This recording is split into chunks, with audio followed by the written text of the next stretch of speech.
Dan, just first of all, tell us about that feeling, your first goal for a club that you're on loan at. When it hits the back of the net, what goes through your head? I was just really happy, joy to finally get my first goal. I think it's something that I needed to add to my game, a lot more goals and stuff like that. So, yeah, once it hit the back of the net, I was just buzzing. It went in. That instinct to just be able to react that quickly, is that kind of something that you've always had, or have you worked more harder on that? Yeah, I think I've always had an eye for goal, but I think previously I've not been getting in those positions, and it just goes to show that when I get in them positions, I can put them away. Your eyes kind of light up when you saw the goalkeeper bundle it, and again, I think, right, I'm in here. Yeah, normally it's a yard either side of me and I can't get there, but thankfully this one was right in my path, and yeah, I was happy to put it away. It's a unique role playing in behind that front too, because you've got to be mindful that you're supporting the midfield, but you've also got to get in amongst the front two as well. So does it require a lot of concentration? Yeah, in a way, yeah. Obviously, like off the ball, where you're pressing, where you're going, because if you just go then their midfield's spare man maybe, but I've really enjoyed playing there. I feel like I have a lot of freedom, and obviously I've got the two strikers in front of me, Ellis and Meepo. I know that they're going to make the runs, and I've just got to try and provide for them. Meepo had that chance that created the goal as well, so have you kind of got to work out a bit of a partnership with them two as well, and be on the same wavelength as them in order to score goals like you have? Yeah, I think even Ellis, I know what he's about from when we was at Fleetwood together, but so I always know he's going to be in the box somewhere, and Meepo, he's the fast one, so he gets in behind and makes them runs to stretch the game for us. So yeah, I think we work really well together today. That relationship with Ellis obviously helped, knowing him from where you were before. Yeah, definitely. Yeah, I think he's helped me a lot since I've been here, helped me settle in a lot, and yeah, around the pitch I think we have a really good relationship.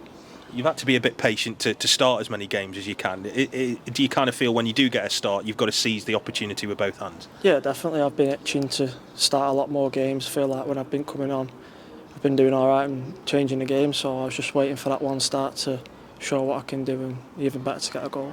I know you know this league somewhat after being with Fleetwood, but for the people who obviously watch in the stands, how tough is it and how hard is it to get into games and ultimately win games at this level? Yeah, it's really tough. I mean, I don't think people realise how tough it can be sometimes, especially which opposition you're playing and just the tactics behind it and everything like that, and if you switch off for 1 minute then you can get punished.